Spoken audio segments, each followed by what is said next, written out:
Today's guest is someone who's built a business in an industry that's talked about constantly but understood by very few. When most people hear Airbnb, they think of holidays. Adam saw something completely different. He saw an opportunity to build a business, create freedom, and generate income in a way most people never even consider. But with that comes criticism, risk, changing legislation, financial pressure, and the responsibility of running a business where one bad review can have real consequences. If you've ever thought about starting a business, creating another income stream, or you've wondered what really goes on behind a successful business, I think you're going to get a lot from this one. This is Adam McEnroe. Before we get into the episode, it'd mean the absolute world to us if you could follow or subscribe on whatever platform you're currently listening to this on. For you guys, it's just a small click of the button, but for us, it's huge to grow the podcast, to get bigger guests on, and have more interesting conversations for you. Thanks so much and enjoy the episode. Adam, tell us a little bit about growing up. What kind of kid were you before business ever entered the picture? Yeah, growing up, grew up in Dolphin flats. I was, I don't know how to explain it in basic words, but I was just a mad kid, right? Like anyone in those areas, right? Probably like yourself, right? Yeah. Always getting into fights, always getting in trouble, always bleeding, wanting the next thrill, right? Yeah, because you didn't really have much better to be doing in that area, right? Yeah. But I was always into building, like trying to get money. Always into getting money. Really, yeah. Honestly, always. Do you remember like Sailor Works? Do you remember that, right? So you used to have that. Now, most people probably don't know what I'm talking about, right? Yeah, no, I do. We used to have these Sailor Works. I'd be selling everything on the step. All me toys. My mum be coming out being like, what the fuck you selling that for? You know what I mean? I'll be selling that. Like, I'm trying to sell it for a profit. What, like something out of gaff? Yeah, toys, like, or even toys that were like, we got off somebody that like would have been donated. Well, not donated, but like a mate gave it to us or something. Yeah. I'd be trying to sell it on them for money, right? Yeah. So anyway, I was obsessed with money. Obsessed. Right. I don't know why. Yeah. Like, when my dad was around, he got me into like scratch cards, and I got obsessed with scratch cards because it's like I can win money. Yeah. And it was never to like be a millionaire because I didn't know what that meant. It was more like I'm able to afford jellies around the shop. I can get chicken fillet roll. I can get this. You know what I mean? Yeah. So back then I was just obsessed with money. I was always like money driven. Always thinking, what's the next way to get What money? age was this? I'd say from the age of 4 and 5. Really? I'm not even joking. Genuinely, because I started hurling at 4. And it was around that, like, that's when you kind of, about 4 or 5, you start understanding, like, things. You're not like a baby anymore, do you know what I mean? And then I was playing, like, all these games nearest to the wall, Switch, and I'd be playing all the older fellas at about 6, 7, 8. For money? For games of Switch. Right, okay. And they used to come into my ma's gaff and be like, tell him to fuck off, like, he's been... But all these boys, we used to put, me and my mates used to put, like, 20 cent enter, right? 20 cent, 50 cent. And then it'd be like a big pot if it's a euro entry and there's 10 of us, that's €10. Yeah. You know what I mean? You're winning €9, you're putting your own euro in. So I'd always be like, find ways to win. I'd be always like, how the fuck's he keep winning? I'd be like, the person beside me have their cards down too low. I'd be looking and all. I'd do anything to win, right? But the older fellas, they be doing whatever they're doing, right? Putting €20 in, €50 in. And they used to let me come in sometimes with me euro, just to say, I'll let him in, do you know what I mean? And then I start beating them and they said, hell, he's not getting in anymore. So I was like obsessed with money from that age. I was honestly just obsessed. And you could, like, looking back now, will make sense about like entrepreneurship and wanting to be in business and wanting money. I just wanted to do more than my surroundings. Right? Everyone around me was, you know, from that area, like, people are doing drugs, people are selling drugs, people are doing like you see mad shit, right? But there was no one ever you could look up to and be like, fuck, he's really successful at something. There was no one in my area really successful at it. There was something that someone might have been talented in something, but they didn't have the guidance, the frameworks to actually be successful in that thing. There was people in the area that were, you know, you'd hear, oh, he's going to go to Santry, he's a good runner, or he's, you know, a good footballer. But there was always something that stopped us. Yeah. And whether it be their parents, it was the environment. Resources probably. Yeah, and the environment, because you're looking around and you're just like, you're dragged into this thing, this fella's telling you to do this, you know what I mean? Yeah.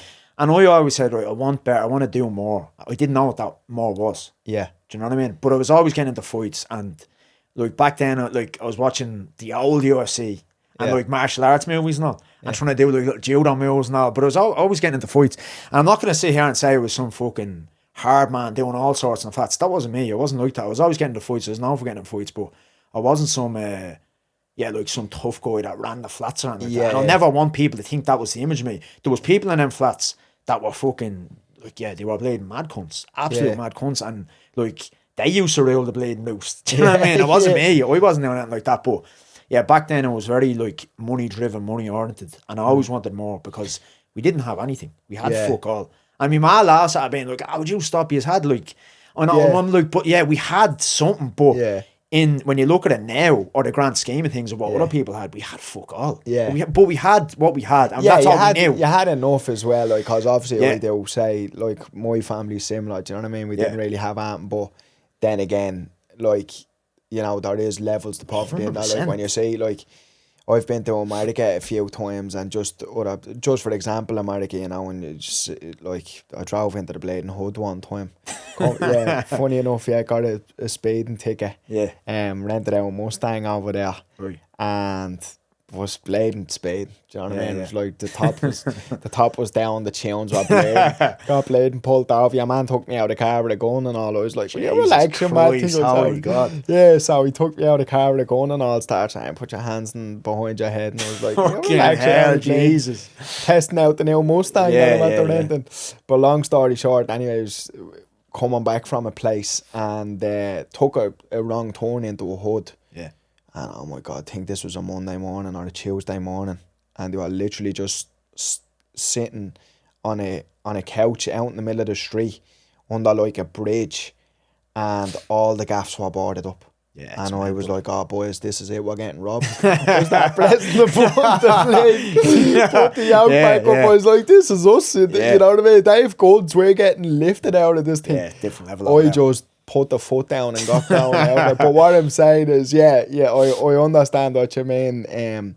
Because I'm similar as well. Like, didn't really have much, but it's mental over there. You know, when you see levels of poverty. But it's so funny that you're saying that, because my ma would have said the same thing. Like, "Oh, you're always fed." Exactly. Yeah, like, hold on. Like, we got a few. Like, there was a time. My ma always says it based on my videos that would be saying, right. I just tell her my story, my truth, and my ma was like, "Would you stop?" There was fucking. I don't know if you've ever done it where you were from. Do you remember people used to rent like limos and Hummers? Yeah. So we done it with our friends before. It was probably 20 euro a head. We done it for the Debs, I think. I think we done it for the... Oh no, sorry, it wasn't for the Debs. It was... I think you're at the winning a big football match, and me and all the boys put a load of money in, and we just drive up and down the road. So we done that. We were only bleeding probably 8 or 9. All of our friends done it, and... it was probably 20 euro or 30 euro a head, but my ma had to pay for me and my brother. Yeah. And she had fuck all money. Yeah. And like I'm going to be honest, right? I used to be saying, because there was other people that you consider rich in the flats, but they weren't rich, they just had more than what we had. Yeah, true. And my ma always be saying, well, that's because they have, their parents have this, or, you know, one of them had a dad in the equation, which was rare in my flats. No one had a dad. It was all single mothers mainly. Like, if you had a dad in your gaff, you're like, fucking hell. So my ma used to say that to me, listen, like, they have 2 parents, both of them are working, and they're an only child. Whereas she's like, I'm the only person like fucking providing, and there's 2 of you. So I have to pay double what they're paying. Yes. And I've I've a fraction of what they're making. Yeah. Do you know what I mean? So she always brings her up, she's like, "Will you stop, Luke? Tell them about the bleeding time you got in that limo, we had to pay that." She gave us money for they stopped off at the McDonald's on Coilmore Road, and we went into a shop as well. Do you remember Jones Soda? No. Jones Soda is like it's like a wicker bottle. It's a glass bottle, but it's like American soda. Yeah, I know. There was like a blue one. Yeah. And we used to take the wrappers off and pretend it was wicker. And we used to think we were locked in the flats and all. So my mum was like, "You don't remember I used to be giving you money for all that?" And I was like, "Yeah, obviously, but like we didn't have fuck all." Like, do you know how you know someone from day one had money? Yeah. They had Sky in the gaff. I was only saying this to someone during that day. God, that's how you know. Who was saying this? If you had a Sky box in the gaff, you were balling. Yeah, 100%. I was only saying this to someone during that day, like, somebody was saying about, because I got me some, we went away recently, I got my portable DVD player. And someone was like, "Oh, fuck, remember them?" And I was like, "I remember, like, my ma got me one." And we were talking about, like, the channels you used to watch. Like, now everything's on demand.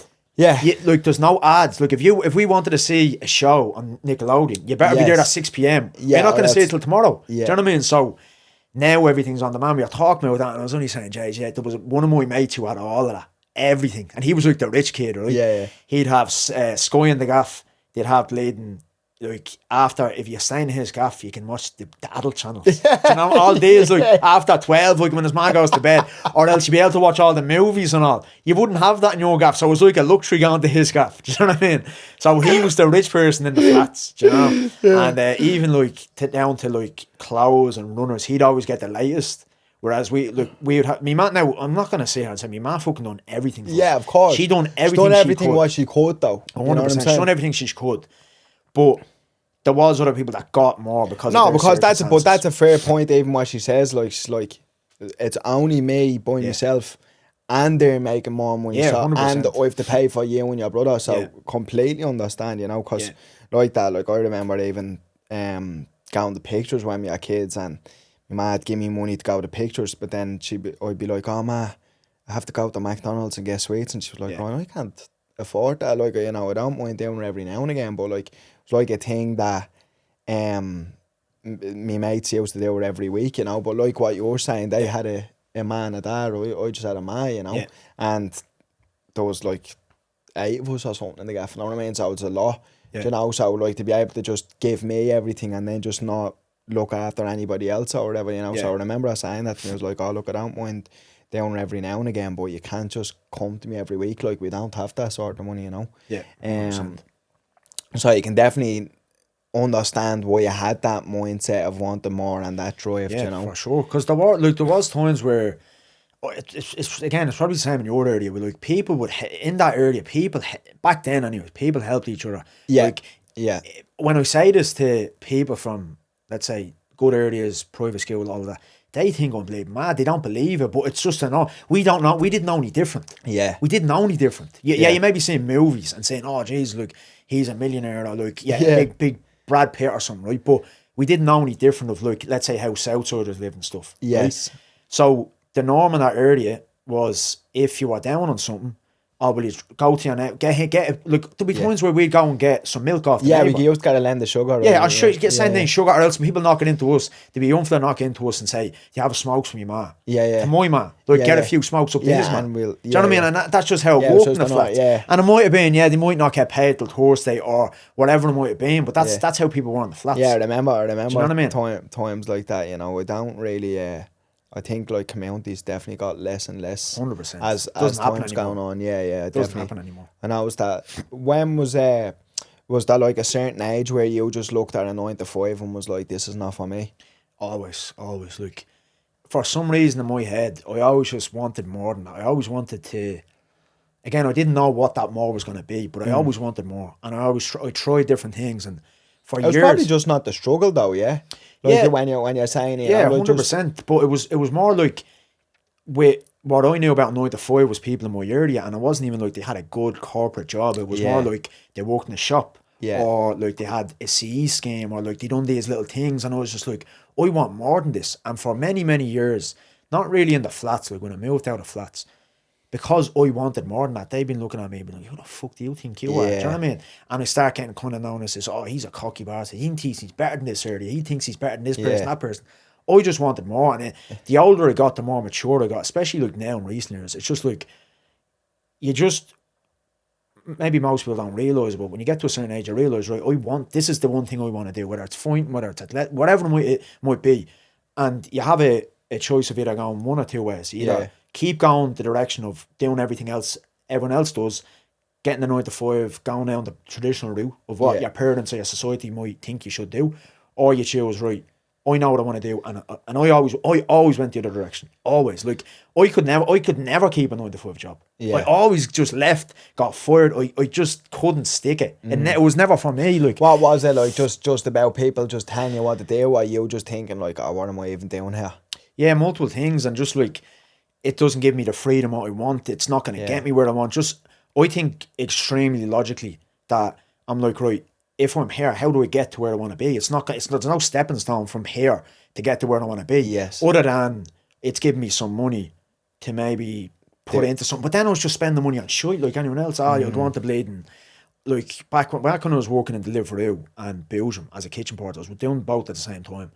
I was spending that like shitty wage. I was going on the far-fetched and getting things like Yeah. trying to look Yeah. like I had money and all. Like, Yeah, for yeah. what? I don't Yeah, need to yeah. look like, and it's just being young and I stupid. know, yeah, but I think it's easy to say that sitting here now when you're more mature, but Yeah. like it's like a thing, isn't it? Yeah, Like 100%. what do they say? The poorer the area, the bigger the brand, or Yeah, the bigger the logo. 100%. Do you know what I mean? Yeah. It's like you want Gucci head to toe. Yeah. Do you know what I mean? Because that's what I suppose like you kind of nearly is deemed as successful when you come Yeah. from areas like ours. Like it's like, oh, he has a Moncler jacket, or he's Gucci. Do you know what I Yeah. mean? But it's like it's not until you 100%. get out. It's a mindset. Yeah. It's that's like it's a poor mind, and I don't want anybody to hear me saying this and think like, you know, I'm trying to put anybody down. I'm not, but it's a poor mindset when you're going broke trying to look rich. 100%. Do you know what I mean? 100%. Does it? Because even growing up, like I remember like my first couple of interactions with people with legit money, and I heard he'd have legit money, and I'm like, that fella doesn't look like he has any money. Yeah. Do you know what I mean? He doesn't, like, you know, I had this vision of people with money having all the designer brands and whatever, and then you hear someone's a multi-millionaire and he looks like he chops out of pennies. That's you a know very what I'm saying? interesting thing, right? And I had this conversation with a mate of mine many years. He's not my mate anymore, but at the time he was my mate, and he tried to have basically, right, he was bleeding scabby as anything, right? And we went out one of the nights during lockdown, right? Went out to Zico or something. He was so scabby, right? He brought in a bottle of Dunn's bleeding vodka or something, Tesco vodka, right? Hid it around the corner in a bush. Right, now this is right badge is 23, 24. Yeah. Hid around the corner of the bush and was coming out of Zico every like 20 minutes to get some of the vodka. I'm like, bro, we're not bleeding 16. What are you doing? Just get yourself a drink or just don't drink. If you can't afford it, just don't drink, or I'll buy you a drink. And he was like, oh no, that's how the rich stay rich. And this is one thing I don't like, right? The people that say that are not rich. They don't even know one rich person. So what are you talking about? And they always give the example, oh, should look at Mark Zuckerberg, look at Bill Gates. They are tech nerds that don't care about designer brands. I've seen people who are very rich that cared about those things like the designer brands, and I've seen rich people who don't give a fuck. So it's always like, but in general, the people from our area will try to show off them brands more. Yeah, but what I do know is though the rich people who do care about designer stuff, it's only designer stuff that other rich people know. 100%. Do you know what I'm saying? Yeah, like there's no really rich person. Yeah, with the big blade thing. Yeah. Do you know what I'm saying? Yeah. Like where it's like, I don't know, like a cashmere jumper that you're looking at a Burberry Mac that you know is about $3,000, but you probably don't see the Burberry on. 100%. Do you know what I mean? But you know, like, because I'm conscious of it now, right? Because I'll never forget when I was a little bit younger, I was in Vegas, went over to see a fight or something. I'll never forget going to the Hugo Boss outlet and looking around, and I was like, why is that?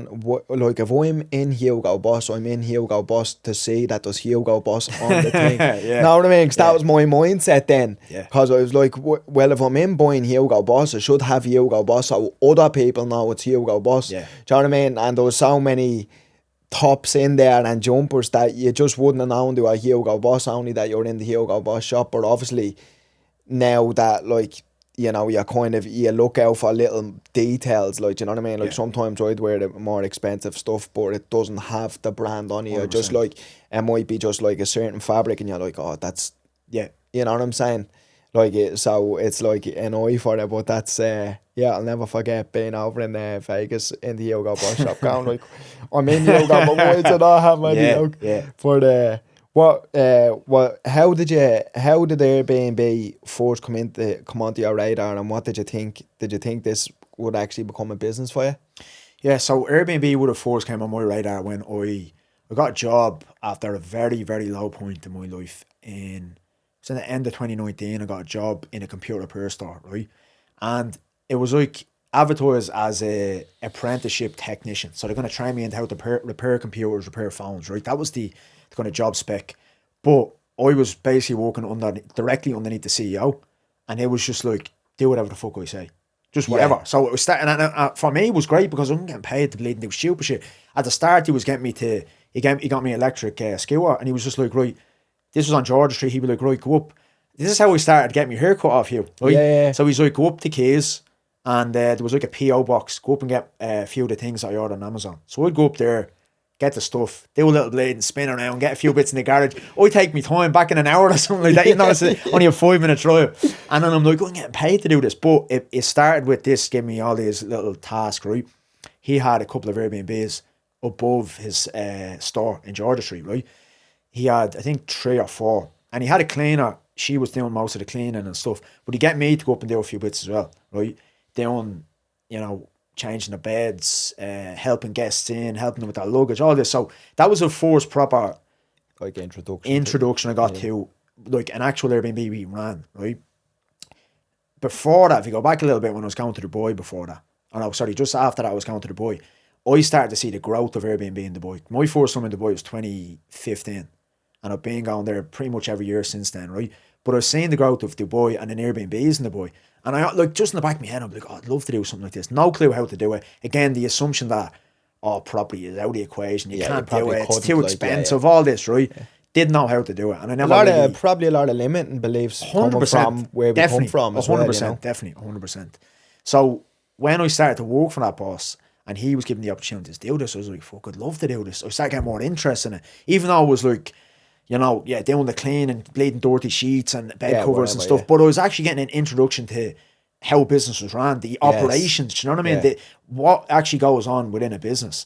And I've seen a lot with that. Like, he's a big part of why I am where I am now. A big part, because he wasn't just a boss. He was the best boss ever, like, genuinely. He was come in, he let me run one of the shops all to myself before, like, when I got going and got really good at sales and stuff.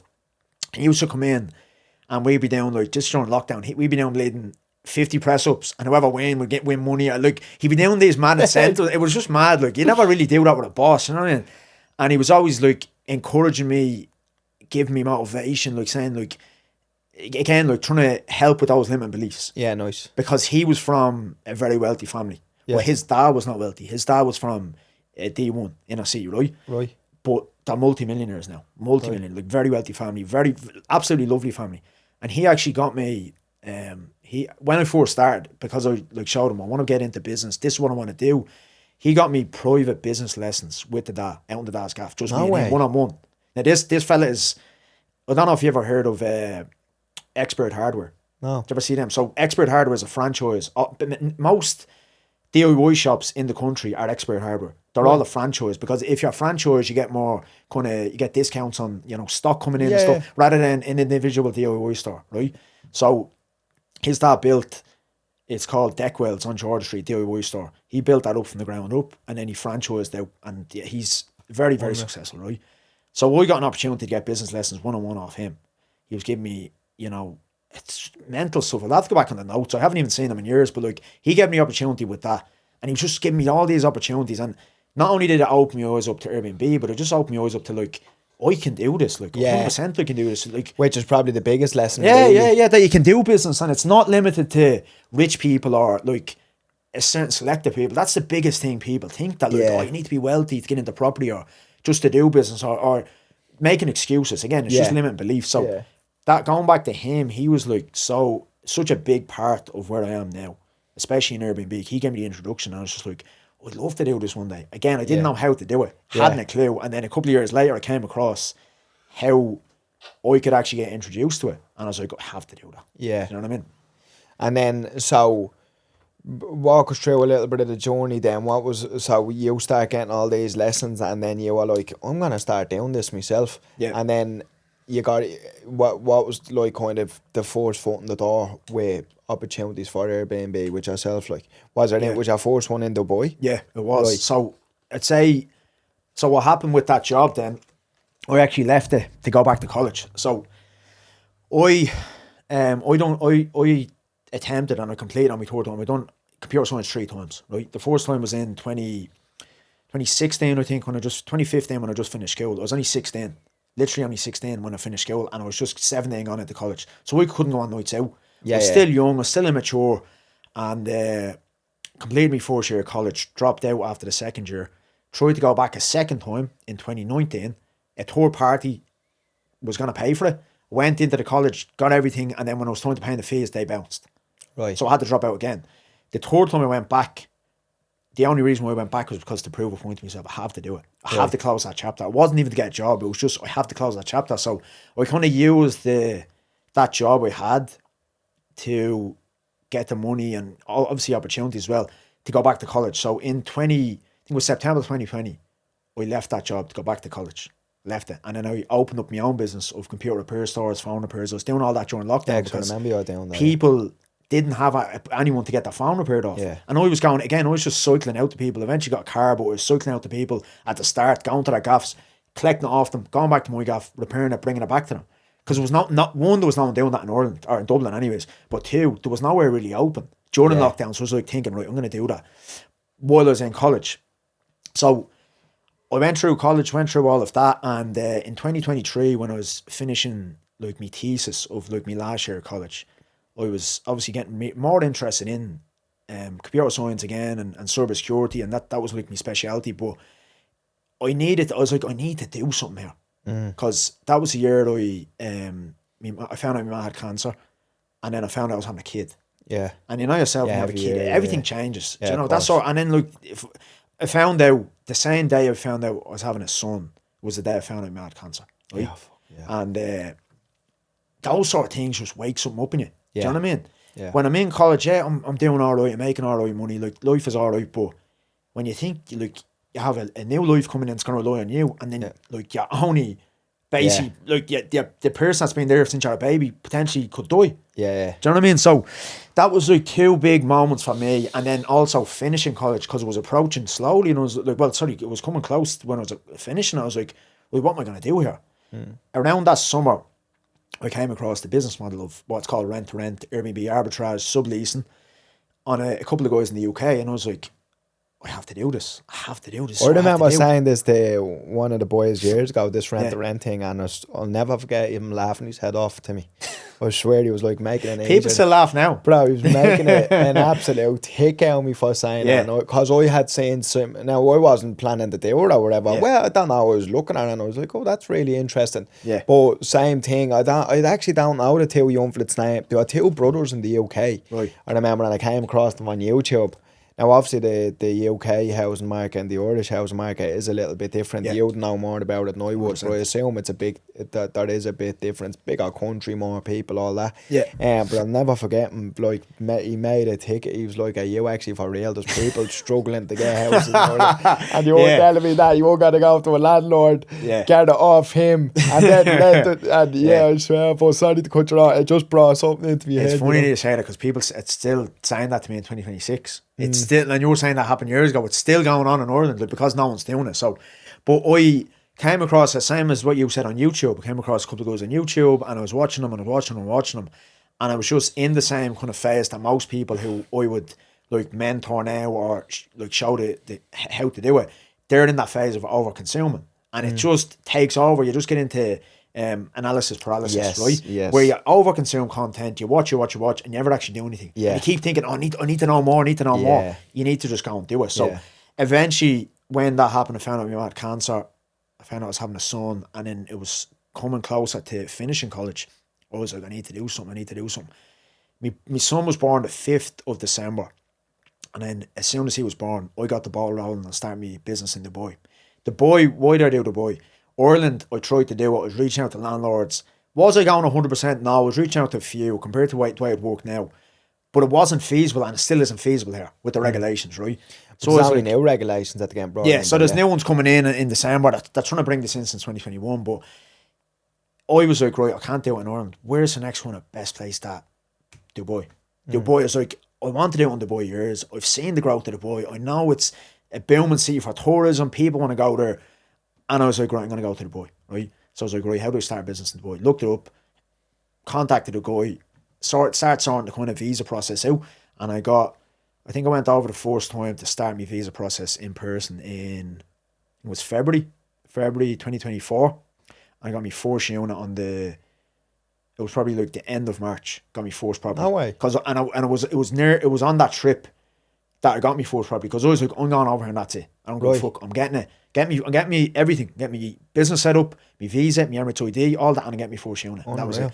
But it was, for me, it was those things like about my ma and then my son being like, especially, you know yourself, when you hold your child for the first time, it's a different sort of insane, feeling, emotion, endorphins that you're not going to get from anything else. Yeah. Even like, I know we say about fighting and stuff, like the endorphins and that's so raw, but like, like when you look at a living thing that you've created, they're just like, it's mental, and I agree. Yeah, it's definitely, it gives a different sort of perspective of everything. So that was the kick up the arse for me. And when my son was born, I was like, right, I have to do this, because if I don't, I'm going to keep procrastinating, keep watching content and not do anything about it. And I'm going to be in the same position I am now, 6 months.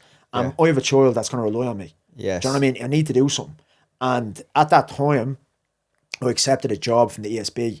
They offered me a grad program job in the cybersecurity unit, right? So to work as a cybersecurity analyst.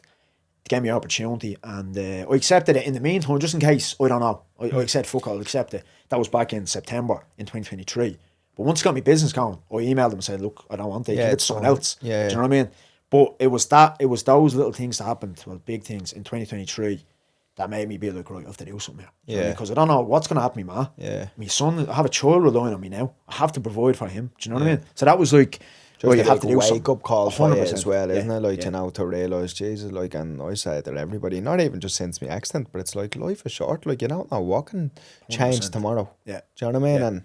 And that's it, like, it's, people just don't understand that, you know, because I always do often talk about, like, you know, being held back, being held back by what other people think of you. Do you know what I mean? I think that's what holds almost everybody back, is like the perception of, oh, I don't want that person to think I'm a fool or whatever. And it's like, life is going by and it can end in the blink of an eye. And it's like, you just really need to get over all them feelings, isn't it? The older you get and the more things happen, right? When you're young and you're immature and you think, that would never happen to me, or that's never. When something starts happening, and it's especially the older you get, let's say mid to late 20s, you start seeing these things. Yeah. Fuck, look at that fella that was outraged, died, or look at this person had to get a cancer diagnosis, or whatever happened.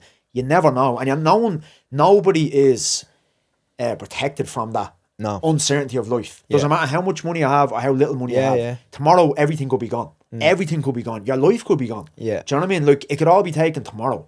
Like, and I think I heard you speaking about that in one of your podcasts before, about like the uncertainty of life, and that like time is so limited. Yeah. You don't, like, we have a blimp on this whole, like, the whole grand scheme of things. And you just think you have more time than you're actually doing. You don't, like, do you know what I mean? And you're spending so much of your life just not doing stuff because you're afraid what other people's thinking. And the crazy thing about it is they're not even thinking about you. They're so caught up in their own life. But you know, you know how it is, like, when you get into your own head and about stuff. But yeah, I think, like, everybody thinks it's never going to be them till it is them. Do you know what I mean? 100%. Even with myself, like, I never played seeing myself getting paralysed until I was like me, and it's like, oh shit, like, do you know what I mean? Yeah, that can come to anyone's door. 100%. It's funny you say that about, like, people's perception and, like, letting that dictate where you go. I never get, well, in recent times, let's say for all the content I make, I never give a fuck. If someone comments on my stuff, the last while I've stopped it because it doesn't serve me in any way. Yeah. Right? But I was notorious for replying to people for ages. Yeah. Because I'm just like, and I'll tell you why, right? I done YouTube many years ago, before YouTube was a thing in the world. I was doing gaming videos, I was doing vlogs. This was 2011. 2011, right? And I got bullied like fuck, like to the point where I missed basically nearly all of first and second year in school. Right. Now again, this is a young fella who was in the flats, fighting all the time, one of the boys, all that. But when I moved out of flats, again, I was just like, right, I want more from my life. I want to do my own thing. I want to do something. And for me, that was YouTube, gaming, and all this content. I found that I started editing videos, I started making, you know, vlogs, all of this. And people from the area taking a piss out of me, slagging me, butchering me, fucking all sorts, right? And I went from someone who, again, was confident, let's say, one of the boys, taking, like, fighting and all, to like a shell of myself. Yeah, of course. Because people were like, so, like, belittling me, degrade me, all this stuff. Because again, back then, YouTube wasn't nobody wasn't doing nobody was doing it. It's like, fuck this easy, you know what I mean? So when I was going through all that, like, we missed a lot of first and second year. I was like chronically, I mean, like, when you think about a recluse, right? I was the definition, a genuine definition. I would not leave my gaff for 3-4 months at a time. Really? Genuinely wouldn't even leave the house. Like, my mum would be trying to drag me out of the house to, like, get sunlight because I was so pale, right? I was like so scared to leave the gaff. I didn't want to leave the gaff because these people are saying they're going to do this, yeah, whatever. And I was just such, like, that affected me so much. I started going to like the psychiatric ward in James's. Yeah. And that's often people talking shit about me, right? I was so bad, like, I tried to take my own life twice at that age. Now, think of it, I think I was about 12, 13. Yeah, right? And my so ma, young, like. yeah, my ma walked in on me one time when I tried to take my own life. And, like, that sort of stuff sticks with you. But at this point, I'm like, I don't give a bollocks. Yeah, And people yeah. say to me now, oh, how can you be, like, so kind of fluid on camera? Or, like, do you not care? I was like, if you knew what my past is like, I don't give a bollocks. Because another thing was, like, when I started to try and fight, like, MMA and all that, I was just like, I'll just batter these fellas. I don't give a fuck. I'll bleed and kill these clowns. Yeah. And then the funny thing is, a lot of the people now, back then, that would have talked shit about me, they'll, like, text me now. They're like, oh, what's the story about you doing well and all? Yeah. And I'm just like, okay, whatever. I don't hold grudges on certain people. It's you know what I mean? whatever, yeah. But when people, one thing that has got me for a long time, and I'd say I've stopped it the last few weeks when my account got banned for, I started DMing people and all, right? It's people talking shit in comments that would never say it to your face. Yeah. I hate it. But you're saying that, but that's everybody. I know. No, because you need to think like the people who can actually fight. Yeah, they never do it. Yeah, I know. Do you know what I mean? And I was only having this conversation with Kiefer in the USI world. He was like, if I genuinely wanted to say something, let's say, you know, he was saying, oh, look, you're bleeding, your technique is shit or something. He's like, I'll just say it to you, your face, or text you privately, but wouldn't even say it like that. I'd be like, oh, yeah, bro, like, I'm helping you. Exactly. Yeah. Wouldn't comment on your video and be like, you're an absolute shite bag. Do you know what I mean? Yeah. It doesn't work like that. You see the type of people who do it. You click on their profile and you're like, Of it makes course, sense. yeah, Do you know but you only also understand, like, you know, and it's the age-old thing, but it's such an insecurity in themselves. Secure people don't do stuff like that. 100%. Secure people, you know, happy people, successful people, you know yourself, like, successful people don't have the time to be doing stuff like that. 100%. You know, it's like, I'd never in a million years would I ever, though I definitely have people who I look at and think like, I think he's a bit of a wally or whatever. Yeah. Much like people might look at me and 100%. say he's a sausage or whatever, grand. But I just look and go, whatever. It doesn't take any time out of my day to focus on it and write a comment or give me energy on it. Obviously, everybody has opinions of other 100%. people, and you're entitled to your opinion, you know yourself. Opinions are like arseholes. Everybody has one, and grand, more power to you. You know, if, like, you know, everybody's not, you can't be everybody's cup of tea. Do you know what I mean? 100%. And that's grand, but, like, going back to what I'm saying, I just wouldn't focus my energy there. Yeah. But I was laughing when you got banned, like, do you know what I mean? Yeah. I I'd be texting them, there's a few of them would send a video and I'd be like, right, I'll give you $1,000, what's your address? Yeah. Or else I'll give you $1,000, here, meet me here. And we'll come and say it to me face and they'll see what'll happen. Or just, if they actually said to me face, I'll shake the hand, I'll probably choke them out after. And I'm like, you don't have the ball, so what are you saying it online? I genuinely, I don't mind having a debate. I love debates. I actually started a debate club in school. I fucking love debates. I love hearing other people's opinions, going back and forth, sharing ideas. And, you know, even if we don't... Yeah, but just even for an opportunity for you to be wrong. Exactly. That's why I like to be 100%, debating, like, because I'm like, oh, teach me something. If I don't, like, you know, I always say to myself, like, I don't have everything figured out. I have my beliefs and I have my views, but that doesn't mean that they can never be changed. Yeah, 100%. Do you know what I mean? Teach it, like, it's nearly, I debate more with people in the hope that they can actually change the way I think, in a sense. Do you know what I'm saying? I just love hearing different people's opinions. I love, obviously, backing my opinions or what I believe is right as well, but I'm always open to someone being like, oh no, you're wrong and here's why. I'm like, fuck, actually, that actually makes sense. Do you know what I mean? I love that when it's an actual genuine debate. But when you come onto some person, when you're an absolute loser of everything, you come onto some person's page and you're like, you're a fucking pussy, you're this or that. I'm just like, right, listen, you won't say it to me face, so where do we go from here? I know, but then you need to just realise that they're never going to say it to your 100%. face. You know what I mean? It's like, I don't know, have you ever seen the clip Paul Felder?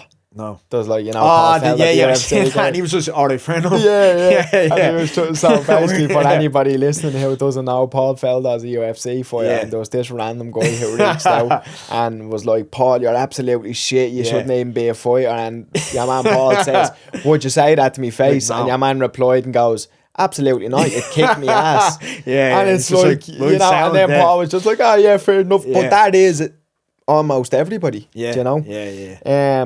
Everyone sees beautiful apartments and financial freedom on social media. What's the reality of running an Airbnb business that nobody gets to see? I'd say the day to day of it, the amount of work I've put in, the amount of losses I have gone. Like, Have you ever made major, like especially at the beginning, made major losses on yeah, thought like fuck? 100%. I only said this to someone recently, like, when I'm talking to somebody that wants to work with me or be mentored by me to get to their goals, right? They'll be like, oh, well, this person said I'll do it by myself. I'm like, I done it by myself. I didn't have a mentor, but I'm going to be honest with you. I'm not trying to sell you here. I'm going to be brutally honest. When you do it by yourself, you're 100% going to lose money. Yes. 1,000,000% you'll lose Yeah. money because you don't know what you're doing, right? You're Yeah. going to lose money.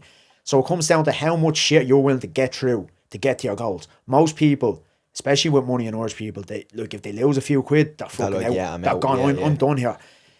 At the start, I lost a good bit of money because one, I started in the boys' low season. So in the low season right now in the summer, nobody's really there, right? You're losing money, but then in the peak season, you're making so much money. So when you do the average spread of 12 months, it works out with a good profit margin. But like, you have to get through the fucking shit period to get to the really peak. Do you know what I mean? Yes. At that point when I started, it was a low season and I was losing money. I invested a good chunk to get there, like a lot of money to get there. I was losing money. A few months in, I got scammed by a landlord Right. who fucked me over in a deal, and I lost 3 months worth of rent on that as well, which was probably about 10 grand or something. Yeah. Do you know what I mean? On that, because the Yeah. landlord fucked me over. I didn't sign I didn't see the small print, you could say. Yes. Okay. And they knew what they were doing. They Yeah. sold the apartment onto someone else, knew they had me fucked, and I lost 3 months worth of rent on it, right? So there was a lot of things I done, but again, going back to like that 2023 period and all that stuff, that was just always in my head. No matter what, I was making this work. Because this, Yeah, I regardless. knew deep down, like, I tried so many things, so many different businesses over the years. Obviously, YouTube, gaming, like anything that I tried to put everything into it. Yes. That's probably like bleeding. I probably, not more than likely do have ADHD. I hyper fixate on one thing, and if I get bored of it, I'm just gone. I'm done. Yeah. But this was the thing that I knew I was gonna just do, and no matter what, I was not gonna give up on. Even if I made losses, I made mistakes, I got scammed. Yeah. I just. I'm making this work no matter This what. is it, That's yeah. it. There's no other option. So at the start, I did lose money. I did get scammed. I got fucked over by people. There was a lot of shit that you deal with that you don't see. Now, I was transparent enough with it on Instagram. That was why I made the Instagram. Was like, I knew no one in Ireland was doing this business model, especially not in Dubai. So I was like, I want to just show my journey, be open about it. I don't want to be some like person who's just, this is all the wins. Yeah, Yeah. you know, I'll show the wins. I'll show the good bits of it as well from me brand and stuff. But I want to be transparent about this business. I don't want people to think this is some easy thing anyone can do. Yeah. Or look, it's a piece of piss. It's not, right? At the start, I was showing the losses. I was showing the summer months were a bit like hard. Like it was really difficult. But I'd say those little small things, like the losses, the money you put into it, and then the day-to-day stress of it, of running it. Because like, I have multiple businesses, but I still have to run that one, will run the other businesses, and being a father to kids and doing 100 other things. You know what I mean? That is, you need to put a lot of work in to get to the level where I'm at. Other people at, like, there's people that have hundreds of units that I know, right? Yeah. They have teams like of staff of like 50, 60 plus. Yeah, insane. Do you know what I mean? Like, to get to that level, you obviously have to put so much work into, but to maintain that level and keep growing and keep scaling and have the motivation to keep going, people don't see the day-to-day, you know, efforts of that. Yeah. So I'd say, look, that's one thing people don't see is the day-to-day. And as well, like, it's just like, I think, and not everybody is cut out for business. No. Not everybody's cut out for the pressure of it, you know, the losses and, No.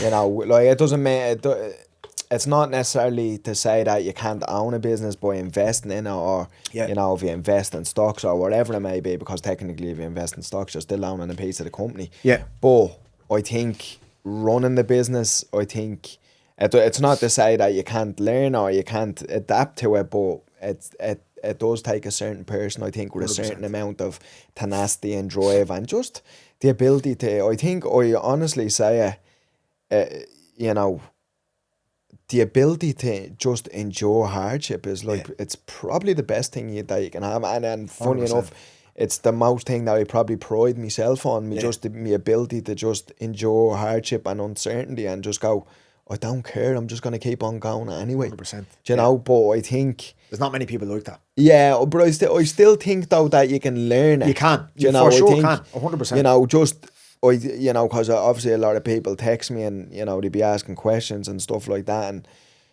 fortunately and unfortunately for me, I've had to learn a lot of it through the hardships of life. Yeah. You know, sometimes I wish I didn't, but then sometimes I didn't, because like at the end of the day, I wouldn't be the person I am today if I didn't. Yeah. But what I'm saying is, every little time you say no to hardship, you just build it up. Do you know Yeah. what I'm saying? It's like little small things, but I do think it can be learned. But like, going back to what I was saying about, I don't think everybody can run businesses, and No, definitely. you know, it's The biggest thing difficult. is what you said, is being able to endure hardship. And there's, like, you come across people, like you said, who have that ability naturally, or just from without their, Yeah. like, they were put through it regardless. Yeah. Where they're from, maybe trauma they seen as a kid, whatever it might have been, they were put through some fucking hard things, and because of that, they can do things other people can't, because they didn't endure that. Look, some of that might have been what you said, like silver spoon, private school, all of that.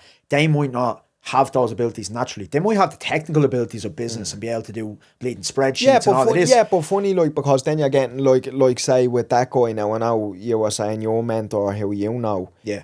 his father was self-made, Yeah. but he would have got a load of 100%. business lessons growing up. 100%, Do you know what I yeah, mean? yeah. Like, you know yourself, 100%. like when we grow up, you're not talking about blading, getting taught about compound interest. You know what I'm saying? Like, you're not getting No, taught definitely about not. business lessons, spreadsheets, compound interest. Yeah. You know, profit and loss sheets. I'm Yeah, sure no, he nothing like knew that. he was 100%, yeah. well switched on. So I'm saying there is pros and cons as Yeah, well. for sure. You're probably not going to get the hardship so much growing up in a kind of a well-off house, but you're Yeah. probably going to get the knowledge. 100%, And just yeah. even people talking about money, like, I know we never talked about money because we had none. Do you Yeah, know what I mean? It was yeah, nearly exactly. like, The only way you talk about money is like, right, what do we have left to pay the bleeding ESP yeah, or something? you know what I mean? It's nearly like playing pulling the blanket off your head. You know what I'm saying? Exactly. But it is true what you're saying.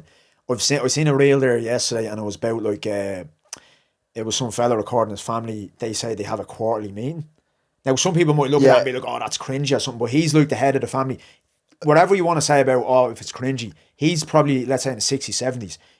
Just the leadership in him with his family is unbelievable. Because of saying it. Did you Saying see it? Yeah. it's Has his family around, Yeah. and he's like saying, right, what goals did you achieve this quarter or Yeah, something like that? Do you know what I mean? class. Imagine having that ground. Like, imagine that. That's what I do think. Yeah. Like, imagine, and it's not to say that, you know, you'd be just so further ahead, like, you know what I Yeah. mean? I know if I was hearing things like that growing up, like, there's no question that I'd be a multimillionaire already. Yeah. Do you know what I'm saying? Definitely. Because you're getting that information, and and I think as well, more than that even, you're not getting the limiting beliefs that, Yeah. you know, I had growing up. It's like, you're from day one, there's no way you could own a business or you could become a millionaire or whatever. And I think the delusion of fighting as well got that out of me, where like I was just like, oh, you're going to be a UFC world champion, and then it's like, it's because it's delusional to think that. Yeah. You know, it's literally, even I suppose John Jones, when he went to the gym for the first time ever and he thought, I'm going to be UFC world champion, he was delusional to think it at that point as well. But you have to have that delusion to start. And I think, not that you have to have it to do anything, but definitely if you come from an extreme disadvantage like we would have, you kind of do need to have that, because you never thought that you can own. Yeah. Like, you know, definitely the people laughing at you when you were a kid, like, look at you now. You know what I'm saying? 100%. Yeah, no, and that's the thing, like, we're not taught to, like, break out of the box. Yeah. We're taught to, like, stay in your lane and, like, yeah, if you, do you know what, get a little secure corporate job. Yeah, Get a job in a yeah, corporate, yeah. you have a pension, you do that. And these things work maybe bleeding 30, 40, 50 years ago. They don't Yeah. work nowadays. But Yeah. at the same time, my thing was always, since I'm a kid, why?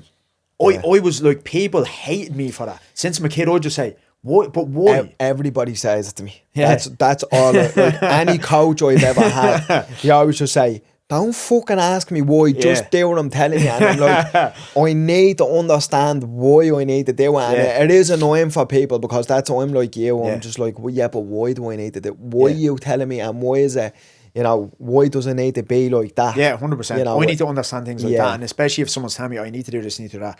I'm like, right, why? But give me the reasons. Like, why, or why should I? Why can't I do this? Why can't I own a Exactly. business? Why can't I be a millionaire? Oh, well, you can't do it because X, Y, Z. Well, I don't care about that. I do not care. And it is that, like, delusion. You have to have delusion. Business, in sports, in anything, if you want to go all in on something, you have to be delusional. Yeah, I think. But in your head, it doesn't seem like delusion because you can see it, you can envision it. It's well, if you already have the vision, yeah, do you know what I mean? 100%. 'Cause But I people haven't. can't see that. Yeah. Do you know what I mean? If you have that vision in your head and you know where you're going, and even if you don't have 100%, like, of everything you're gonna do, you just figure it out. Yeah. You just fucking get in, you do it, and Yeah. you figure it out, and that's how business Well, is it's done. like fucking bite off more than you can chew and then Exactly. learn to fucking chew it. That's, Exactly. Do you know what I'm 100%. saying? Yeah. It's like, I think so much of any really learn, and I'm a nightmare for analysis paralysis, or like I am.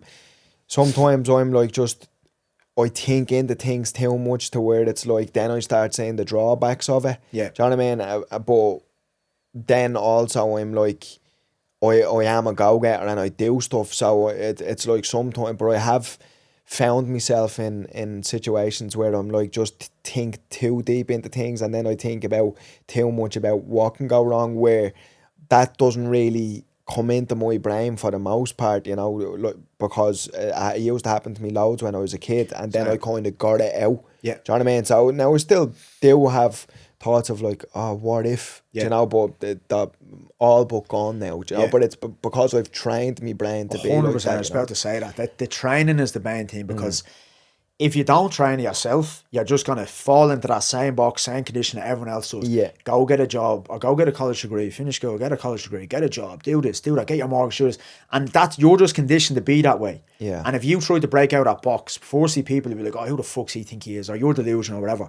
But you have to train yourself to think differently, because if you don't, and it's like anything, if you don't go to the gym, you're going to get fat. If you don't train this, you're going to lose the ability to do that. If you don't train your mind to think like that regularly. Yeah, but if you don't think different than everybody else, you're going to achieve the same results as Yeah. everybody else. Do you know what I'm 100%, saying? definitely. So it's like you can't get different results by thinking the same Yeah. as everybody else. It just wouldn't make sense that Yeah. that would be the case. Yeah, You know, so I think like you're always going to be scrutinised for like doing different things or believing, you know, everything outside the norm. Yeah. You know? Yeah. A quick word from our sponsors, The Ink Factory. If you're looking for the best tattoo studio in Ireland, The Ink Factory in Temple Bar is one of the highest rated tattoo studios in the country, with over 5,000 5-star Google reviews. They're home to 30 expert artists, including award-winning talent covering every style from fine line to full custom pieces. They also offer professional piercings from just €25, including jewellery. So whether it's your first tattoo or your next one, you're in safe hands. Visit www.theinkfactory.ie or follow them on Instagram and TikTok at The Ink Factory. Let's talk about the elephant in the room. Yeah. Airbnb has become one of the most controversial businesses in Ireland. Do you think it's genuinely part of the housing crisis, or has it become an easy scapegoat? Yeah, easy scapegoat. It's like anything. There's always enemy number one. There's always something else to blame. There's always, yeah. If you want to talk about elephant in the room, it's not Airbnb. There's a million other things you could say is the actual elephant in the room. Yeah. There's a bad government, shitty government that nobody even talks about anymore. Yeah, you might yeah. get the other, fuck, you know, Fine Gael, Fianna Fáil. Yeah. Why are we not speaking about that more? Yeah, yeah. Incompetent government, or immigration problem, or lack of building. Like, there's a million other things that are actually contributing to it. I'm not saying it has no effect at all on the housing crisis, but the sort of kind of narrative that people are painting now, Airbnb. What I say, I love debates. I'll have a debate with anybody. I'll have I'll sit down and have a debate about this. What do we do? Right, if there's no Airbnbs, what do we do? Oh, we put people in hotels. Right, grand, that's fine, right, grand, cool. So the hotels will make more profit. What do you think they're doing? What do you think they're gonna build houses? Firstly, secondly, where do we put people who can't stay in hotels? Working professionals. Let's say there's a group of people coming out for a conference, right? What if there's someone relocating? You know, let's say someone's relocating, they're at the point of new gaff, they don't have a house. Where do they go? What, go to live in a hotel for 2 months, 3 months? What about contractors? There's massive building construction going on around the country. It's a huge industry where contractors need accommodation on a short and medium term basis, i.e. Airbnbs, whatever, right? Where do they go? Yeah. And not only that, right? What are the economic consequences of eradicating Airbnb? Nobody thinks about that. Yeah, You yeah, just get rid of everything. Tourism. Think about the amount of money that is just gonna be gone. Yeah, And then what happens, right? The Airbnbs. Oh well, it will put those things back on the market. But then basic supply and demand comes in. Like it doesn't mean like that Airbnb is they're taking houses from people. At the end of the day, right? I fully believe if a landlord has worked their bollocks off for an asset, which most of them have, they might be, a small portfolio landlord. They might have one property or maybe two, right? They've worked so hard to get that property. They built up, a lot of money, sweat and tears to actually get that property. Why don't they have a choice to do what they want with that property to a certain degree, which within the legal framework, why can't they make some more money and put it on Airbnb? That's their prerogative. Why can't they do that? Oh, because you're a scumbag. You're a scumbag for putting on Airbnb. How? Yeah. Like if I'm a landlord and I own an asset, why can't I put that on Airbnb for the summer, make an extra few quid, and then put it on long term, or do what I want with it? What if I want to just leave it vacant? Sure, property. Exactly. Yeah, do you know what I mean? Why do I have to do what you say? And even still, there's always going to be complaints. Let's say that property goes on the market. Grant, there'll be more people applying for it. Again, supply and demand. The price will increase. So now there's the greedy landlords, like these same people believe landlords should make money. Yeah. Because housing is an essential thing, you should be giving it for free. So Grant, I go out, work my bollocks off to acquire an asset, build up money, get a mortgage, wherever it might be. Take the risk. Take the risk, right, of getting that asset, doing it up, make it like livable for people, and then also maintain it for somebody who's renting it. And I should make a profit from that. Yeah. Like, give your head a wobble. Do you know what I mean? It's ridiculous. It's the most stupidest argument I've ever heard. But again, it's just people want something to blame. And they don't want to look at the actual other issues that are directly causing the housing crisis. Why do you think they don't look at them issues? It might be their political stances. It might be that they're so laser focused on one thing that the media and other people are painting. Like, whatever, the people who say this are always just regurgitating the same shit from mainstream media. Because if you say to them, right, why do you think that? Oh, because why do you actually think that? Because you saw it on RTE or you saw it on a news article. That's why you think it. Obviously, yeah, but sometimes it must come from a place of frustration because they can't get a house, isn't it? I'm not saying that's your problem. Yeah. I'm just saying. 100%. They can't get a house. And this might piss people off. Work harder, make more money. This is the game of life, right? It's always going to be something in life. Oh, I can't do this because of that. Okay, so what are you going to do? Just moan about it. It's not right. Moaning's not going to get you where you want to be. So right? It's like anything. What do you need to do to get there? Right. In this case, there's a housing crisis. Prices are skyrocketing. I'm all for let's do something to try to get it down. Let's maybe overthrow the government. I don't know, something that will actually get it to a reasonable price. 100%. In the meantime, what do? You just sit around and push shit on Instagram. Yeah, I agree. Make more money and do it. If you want to get whatever, it's $5,000 a month. Yeah, but obviously, we see people struggling. Yeah. So people would be probably listening to you just going, just work harder. Yeah. And then they're like, I don't know, say somebody, for instance, it's a little bit of a different situation, but like say your ma when she was just making 100%. Ends meet. Yeah. Do you know what I mean? And I'm not saying this towards you. Obviously, I'm just saying you can understand people's frustration, but I think it's misguided a lot of the time. No, it is misguided, and I'm frustrated as well because the rent is mental money. I pay rent. You know what I mean? And also I live in a decent area, and I have to pay rent on that. But sitting around complaining is not going to do anything. Yeah, I agree. If you really want to live in a certain area, I'm not saying don't be proactive in trying to help contribute to reducing rents, protest, do all of it. Do it. But in the meantime, what's the solution? You just sit around, homeless? Or you need to get out of the situation. If you're so unhappy about the situation you're in, do you know what it always goes back to? When I was like this in school, right? You have these people that are like, fuck the leaving cert, fuck this, fuck that. I'm never going to get the results I want, so I'm just going to mess. Yeah. What do you mean? Or there's always some excuse to why they didn't get the results they wanted. Yeah. Or the leaving cert is shit, it's not going to get me where I want to be in life. We need to get rid of the leaving cert because X, Y, and Z. Right, that's grand, but if you want to get into college or if you want to do certain things, you need to do leaving cert. Yeah. I'm not in disagreement that the leaving cert is a load of bollocks. I agree it's a load of bollocks. But if I wanted to get to college, I had to do it. You have to have it as a stepping stone. It's stupid. It's regurgitating information. You're not even learning anything to get to where you want to be. It's the same with this. If you want to live in a certain area or rent a place, Moan. It's not going to get you there. It's not going to get you there. And I'm not just saying to someone, I just work harder. But like, what are you going to do about it? Yeah. No, because obviously, look, you understand, you know, we talk and I have a very similar attitude in terms of like, I don't really like people complaining, you know what I mean? I think you can just always, and me saying that, does that mean I don't have sympathy for people? I absolutely have sympathy for people. But again, going back to what I always say, you can have pity or you can have results, but you can't have both. Yeah. And I always say that, and even I used to say that to myself going through this, do you know what I mean? Like when I was paralysed, I was like, all right, look, you're not having a good day, you can sit around and cry about it, or else you can get to the gym and start making progress. Exactly. And now, go back to that for a second, right? Imagine the accumulation of you sitting around and just pitying yourself and not going to the gym. Where do you think you'd be now? You probably wouldn't be. Do you know what I mean? Yeah, exactly. There's no question. Exactly. So that's what I'm saying. Like the accumulation of someone continuously doing that, rather than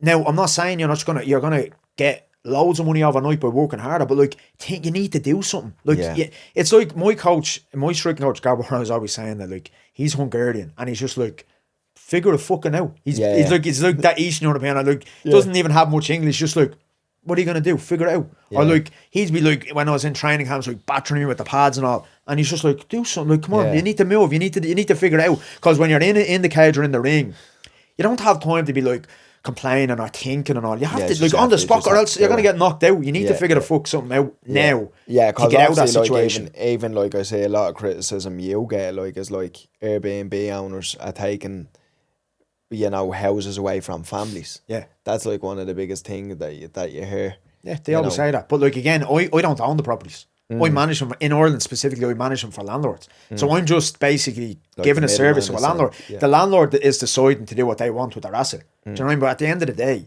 why can't they do what they want with the asset? Why can't they put it on short term to make more money? It's just people, it's misguided hate. Yeah, and I agree, because obviously I can imagine it's played in, you know, we are 35 with a family, and you're probably having to live with your man and dad. Yeah. You would be a likely person who they'd look at and go, look at this fella blade making, you know, a load of it. Like, I'm sure people think you're a multi-millionaire, even though you have a lot of outgoings and stuff like that. And that's what people don't see as well, like the cost of business. Yeah. You know, everything that you make isn't just a profit. But what I'm saying is, they see your business model and they're just looking and go, this fella is balling and I'm living in my man and dad's house with my family, and I can't even afford a mortgage. Like, do you know what I mean? So you can understand people's frustration. I do. I understand the frustration, and people always say, oh, you should know where you come from. I do. But again, it was always criticism I got when I was in that area and moving out, that I always wanted more. And I always thought, if I'm not going to get more by being like everyone else, or just making the same excuses. If you're 35 living at home with your ma and it's a fucked up situation and you want more, this is my question to you. What are you going to do about it? What are you actually going to do? I'm not saying you need someone like me screaming in your ear being like, work harder. What are you going to do? Yeah. What are you going to do? You're going to just sit around and complain. Where is that going to get you? Because again, I speak to people all the time that want to work with me, get financial freedom, start an Airbnb, help grow their Airbnb business, right? And the biggest hurdle for them at the start, especially if they've never done business before, is getting past that initial fear. The fear of taking the risk, the fear of doing something different, the fear of actually investing in yourself. Because obviously, if I work with someone and put like one-to-one time into it, I have to get paid for my services. Right? Yeah, of course. So, do you know what I mean? I get paid for my time. But it's always people like, oh, Jesus, it's very scary. And I'm like, life is scary. It is going to be scary because you've never done it before. You've never invested in yourself. And the thing about a lot of people that are like this, they would be given opportunities, or they might be even given an avenue to be like, right, this, if you want to break out this, or you want to... They don't want the most of them. They don't. They want to be handed everything, most of these people. This is the problem, and I don't like that. And it's just, that's the hard truth. Yeah, I do agree. I don't care anybody. There's a lot of lazy people out there. There is. They're so lazy. You want handouts. Oh, why can't I get a 3-bed gaff? And why can't the 3-bed gaff in this nice area be 50 grand like it was years ago? It isn't. Again, it isn't. So why be looking on the past? Because it's not going to get you to where you want to be. Yeah. Figure out something right. Like, again, I'm very logical. I look at things. If I want something, I'll like reverse engineer. Right? Yeah. If something, let's say, is 500 grand and I'm making X, Y, and Z per month, I'm like, right, this is going to cost me whatever to get there. It's going to take this amount of time. Right? How can I speed up this process? How can I make this process more efficient to get to where I want to be? I'll always reverse engineer my goals to get to where I want to be. Rather than just sitting being like, oh, fuck's sake, that's 500 grand. I don't have 500 grand now. I can't get a deposit. And that's another thing we'll talk about is like, why do you want to buy? I always say this to people, give me one reason why you want to buy a house. And it can't be that someone else told you to, societal issues or societal pressure, or it's just a thing to do. Give me one reason why you want to buy a house. It is like a thing, isn't it, that in Europe we actually don't really, like, obviously, sometimes when I say Europe, I'm talking about Italy, Spain, France. You know, they predominantly rent in them countries, don't they? Like, it's not Sweden really, and all these countries, it's normal to rent. And Norway, all the countries. Do you think it's like something about, like, this probably, you know, way off, but, you know, because we've had our land taken away from us before, that we just have this thing in our heads that we need to own it, or what is owning? What is owning? Because like we were speaking about earlier, well, it's security in a sense. It is the security, but till when?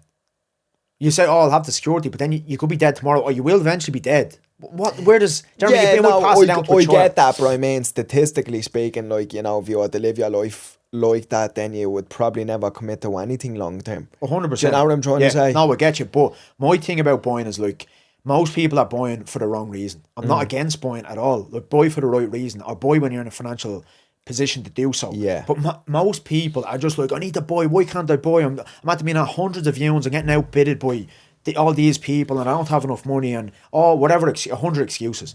Right, why do you want to buy in the first place? Yeah, well, give me one reason. I agree with you, because, you know, one of the first ever books I read was Rich Dad Poor Dad, and he talks about assets that, and liabilities and stuff. Yeah, exactly. And he talks about, like, how everybody thinks that the house is an asset, but it's not. You're not making money from it. Yeah, like, well, it's costing you money. Yeah, exactly. It costs you money. Like, technically, you're you know, it's appreciating technically every 10 years. Well, sometimes it's appreciating, sometimes exactly. It's not. Yeah, they say every 10 years and we, like, go up 2 times the value, right? And you're getting more equity the more you pay off the mortgage. I'm not against it, but the thing about it is, it goes back to that thing. People are almost like looking like, oh, I have a house. They want to look rich. Yeah. When they're at the two people, let's say a couple, in their late 20s, early 30s, they're saving their bollocks off, doing nothing in life, not living life. Again, could be dead tomorrow. They're just living like paupers for 2 years, putting everything on hold just to get this deposit, just to get the house. And then this is the thing that I always say to people, then what? Yeah. You get the house and then what? What do you do? Because then you're just paying your mortgage off. Like, what are you going to do? Are you gonna like rent it out? Because people always say that as well. Oh no, I'll rent it out to someone. Where do you live then? You're going to have to rent somewhere, because you're not going to get a mortgage for a second gaff after just getting a forced mortgage. So yeah, but obviously everybody's rebutting where they would say, yeah, you're right, but at least I'm paying towards something that I'm gonna own eventually. Okay. Versus if I pay a landlord, I'm never gonna own it. That's what they would say. But again, I always say, like, why do you want to own something? And the reason of security is a big one for people, and I do understand that, especially, let's say, where we come from, where, like, there's no security. Yeah, well, it's just like it's such an achievement, which it's insane in itself. Yeah. When even today, when I hear people got a mortgage up, is at the buying a house, you know, like one of my friends just was saying to me the other day that they bought a house, and I'm like, oh, no way. That's 100%. Like, it's such because it's so difficult to do, you're nearly like, oh, Jesus, fair play. That's incredible. He's doing well. Yeah. 100%. But I agree. I also agree with what you're saying. Yeah, it does make sense. And I do, like, when people get a house, it's like fair play. Obviously, it is a big achievement for people, especially when you see single people doing it. Like, someone by themselves, like, fucking hell, fair play to them. You must have, like, worked really hard. But my thing is, they're doing it for the wrong reason, right? Let's say the average house price, I think, in Ireland is anywhere from, in Dublin, let's say 5 to 600k, something like that, right? For the shoebox. Yeah, I made a video like this. It was like a reply to one of Ray Cook's videos, where he was saying, maddest thing, and now take this with a pinch of salt, this fella sells houses, so you want to be careful what he's saying. He's trying to sell his business, right? He was saying, young people nowadays, they need to just stop having that coffee, I done the maths, I done it all on camera. I was like, even if you stopped all your 3 coffees a day for a year, you'd have probably 10 grand saved up. 10 grand is fuck all for a property that's in Dublin. So after 5 years, you might have it. But the goalpost is always moving. Inflation is increasing, house price is increasing. So your 50k that you were at to take in 5 years to get, that 5 year gap, now doesn't get the same thing that you would have got 5 years ago. So that's my point. And people have put themselves in debt to get this house that they're never going to make money off of. And now they're back in a situation where they have no money, their bank account's empty, they're still in the 9 to 5 that they hate, and now they're absolutely fucked, because how do you get out at 9 to 5? Now, I'm not saying... have a mortgage. Is that what you mean? And because all your money is gone. Yeah. Now, I'm not saying you can never get out of it. Of course you can. Anyone can do anything. But it's almost like the white picket fence. I'm all right now. I'm doing well. Put the feet up. I'm sorted. I have the 9 to 5. Have this. And again, I'm not going to say here that that's not someone's ideal life. It is. Yeah. It fucking is. Especially someone that might not come from a good background and like buying like properties is not a thing from where we come from. That might be someone's ideal life. But for me, it's not. And that's fine if it's good for you, but for me, it's not. I cannot accept just having a house, having a basic job, put my feet up and being like, Yeah, you know that's me, yeah. I'm all right now. Because I'll be 30 odd doing that or whatever. And then I'm like, right, what the fuck? What am I doing now? What am I doing now? What's the next 40, 50 years look like? Do you know what I mean? Some people might be absolutely happy for that, and I'm delighted. That's absolutely fine. But I know for a fact, especially from the people that come to me that want to work with me, want to get out of like the 9 to 5, most people are not happy with that life. They want more. They want financial freedom. They want location freedom. They want to break out of 9 to 5. But if you spend all your money and all your time working on a house just to have a house, just to say you got a house, you're still in the 9 to 5. Best of luck. Now even more, these people who are scared to take a risk, they're very risk averse. They won't take any risks originally. Now you have a mortgage around your neck. You're never going to leave your 9 to 5. Very unlikely, because now if you leave that 9 to 5, you're going to be like, fuck, I still have to pay that mortgage. Yeah. And I have 2 kids. And I have, this bill and that bill. That's what happens. They fall into this trap of going through the societal norms of like, yeah, buy the house, get the mortgage, have the kids, do all of that. But if you do all of that, my thing is, you're never going to break out of that. It's very, very, you're making it even harder and harder for yourself. You hear a lot of people say about like, do all these things before you have kids, before you have responsibilities. And I fully agree on it to some degree. But like when it comes to some people, having kids and all that pushes them even more in business. Do you know what I mean? Yeah. When they have more responsibility on them. Like for me, if I have more pressure, more responsibility on my shoulders, I'm like, right, I have to do better. Whereas some people, a lot of people look at that being like, I can't. I have too much to lose. I have a kid relying on me. I have a mortgage. I can't leave that. You're in too deep at so that someone point. could come to them and say, listen, I'll show you this business model. You'll be able to get out of your 9 to 5. You need to invest €5,000, €10,000. They'll never do it because probably don't have the money they've spent on the mortgage. And secondly, they're going to be so scared of losing everything that they have. So that's my issue. If somebody wants to buy a property and they want to live somewhere and they buy somewhere where they live, more power to you. You're fucking amazing. Yeah. That's great. But the reality is, most people are buying houses that they don't want. They're just buying it for the sake of it because Mr. Ray Cook or someone said, get that house. Oh, get it off me as well and get me commissions. They're getting it just for the sake of it. I will buy a house when it's somewhere where I'm like, I want to live. For example, I want to I want to live in Aylesbury Road, let's say, in Dublin 4, right? I want to have a big, huge gaff there. More than likely, as a sole person, I'm not going to get a mortgage for that, right? Yeah, but is that like kind of going into what you says because like you're taught like Aylesbury Road is like you're balling if you live there, do you know what I mean? Like, so it's a status thing as well in a sense. It's status. It's probably there's a lot of factors involved now. A lot of it would be for me personally. Yeah, personally. Where say like look at where I'm at coming from. Yeah, and then another thing would probably be like a small part of that would be like, yeah, like people that said, people from the flats can't do that, or like, you know, we fucking can do which it. Which is not kind of like a chip on my shoulder. No, but it's not always even a bad thing. That, yeah, 100%. Do you know what I mean? Like that's like it's a huge driving force that people don't talk about. That like that chip on your shoulder where it's like I'm going to show you. Yeah, 100%. Do you know what I mean? Because I'll tell you, like on the days where I felt down and I was like, a lot of them days was like, okay, you don't believe in me, watch. Yeah, watch, exactly. Do you know what I'm saying? So like that will drive you to fucking. Some people talk about that like it's a massive negative thing. No. If it's your soul thing, I think it is because then it'll consume you, but it's not always. No. You know. And this is what I'm saying. If I want to live there, again, I'll break down the logistics of it, right? If I want to live there, I'm not going to get a mortgage for that. Right, so how do I live there? I either decide I'm not, or just accept I'm not going to live there, which I'm not doing, or I rent. Now, if I want to rent somewhere like that's probably like 15, 20k a month, whatever it is, right? That is ridiculous money. But if I want to, let's say, get a mortgage there, a gaff's there, let's say 3-4 million for the gaff there, right? So your mortgage is going to be 300-400k for the mortgage. If you put that 300-400k into something else, right, and rent for the time being, if you put, let's say, if I know what I'm going to get back return on my investment when I put a certain amount of money into my business. If I put 300k in, I know, let's just say for example, I know I'm going to get 900k back within a year, within 2 years. So why would I spend that on a mortgage for a house that I can make double or triple my money on? That's the way I think. And I'm not just talking about big houses, I'm talking about the average person. If they put their deposit into something that would break them out of 9 to 5, they Yeah, can start getting... I know, but going back to what we are saying, everybody's not cut out for that, Exactly. unfortunately. Yeah, no, I know. Do you know what I mean? But that doesn't, going back to what we are saying, that doesn't mean that you can't invest invest in something. Yeah. Just probably means that you probably shouldn't be the one running the business, is Exactly. what I'm saying. Yeah. And business is not cut out for everyone. That's why I always just say, that's how I think, that's how I feel, that's how I've always been. Yeah. Not everyone's going to do it. Not everyone wants to do it. And do you think Ireland has become too hostile towards people trying to build wealth? Yeah, 100%. Like I said, I've had this since I'm a kid because I wanted different, I wanted more. It's just hostility or jealousy, envy, whatever it might be. It's like, again, it's just like, who the fuck do you think he is? If you want more, people are, I don't even know, envious or just threatened by it. They're threatened by it, which is nuts to me. Like I only listen back to the one with you and Kiefer there. Yeah. They used to done a while ago, and listen to Kiefer. He does it. He speaks about it perfectly.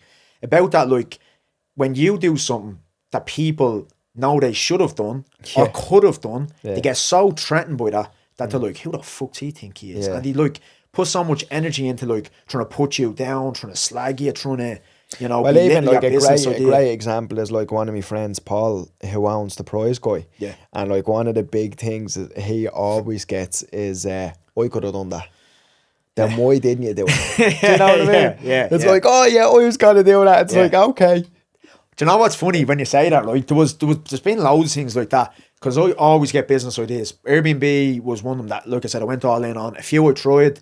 I was trying, remember I was doing vending machines, and I was like, I can't scale this. It's not that scalable. I was like, nah, fuck that. I was just doing it for extra money or whatever. But there's been loads of ideas I had over the years that someone else done, and I'm like, I would never think, fuck that bastard. I always think, fuck, I should have done it. I should have done it. Laugh. One of them was electrolytes, right, in Ireland. I said it, I don't know, I've said it to Thomas before, and I said it to John Connors. I'm like, I was thinking about that for ages, because I started getting them Element electrolytes back in 2021. No, sorry, 2022, right? A few of the boys in TNKF gave them to me. And the difference I felt, honestly, it was like I was on drugs or something. Just the energy I got, I was like, fucking hell, these are mad. And then I was just looking at how the boys are getting out. This person had to get it, Robbie out of the gym over there. You'd have to go to him. You had to meet him. It was like a bleeding drug deal. Or else the boys are like, no, you have to order it from this specific person from America. You have to get it through cut. And I was just like, fucking hell. Why is no one doing this in Ireland? And I was thinking about it for ages. And then when I seen Thomas, I was like, yeah, bastard. But I am never the type to be like, he fucking... I was delighted for him. Because you just know that you could have done it, but exactly, you just didn't execute it. I didn't do it. And that's just business. If someone gets there before you, that's your fucking fault. Yeah, exactly. Do you know what I mean? It's like, you don't get rewarded for thinking about stuff. You get rewarded for executing stuff. Do you know what I mean? Yeah, 100%. If you're just procrastinating and someone does it, that's your fault. Yeah, exactly. I'll always try to... I'm always to blame for something. Even if I want to blame someone else, he done this, he done that, I'll always look and try to blame myself. I'll be like, right, what did you do that made that happen or something like that? And I'll always try to take accountability for everything. Even if 100% it was someone else's fault. I'll try to take accountability and see, right, what did I do? How can I improve myself in that situation? Like I was having a chat with my business partner there yesterday. I mean, I was getting into the heat of things. It just happens. There's a bit of tension, always in business, right? And I just said, he was saying some things, I was saying some things, and then I just took a step back and I said, you know what? How is he feeling right now? How is he thinking? Yeah, let me say it from his side. And what did I do wrong here? How did I overstep the line, or you know what I mean, the boundaries, you know what I mean? And then I just said to him, look, text him, I said, look, this is pointless. Like, what we doing? I look like kids going back and forth. I said, look, I apologise for what I done. Out of line. I'll take accountability, I'll hold my hand up, and I want you to hold me to a standard that calls me out on me bullshit. If you think I'm not doing X, Y, and Z, or if you think I'm at the being a cunt to you, or whatever it might be, call me accountable and say, you know what, sorry about that. Or being a prick. Because it's so easy to get lost in the sauce of I'm doing this, I'm doing that, or you have no flaws or something. Everyone has flaws. Of course. Everyone has we flaws. all say stuff that we shouldn't and we don't mean. And in the heat of the moment. And then if you can't look back and reflect on that and be like, why the fuck did you do that? Yeah, why? Do you know what I mean? You have to have that maturity. It's immature. Yeah, you have to have the maturity to look back at things and be like, right, should I have said that? Should I have done that? Could I have done something differently? Because in the heat of the moment, I'm bad for it as well. In the heat of the moment, you might say something or do something and think, no, I'm fucking right. And that's your ego.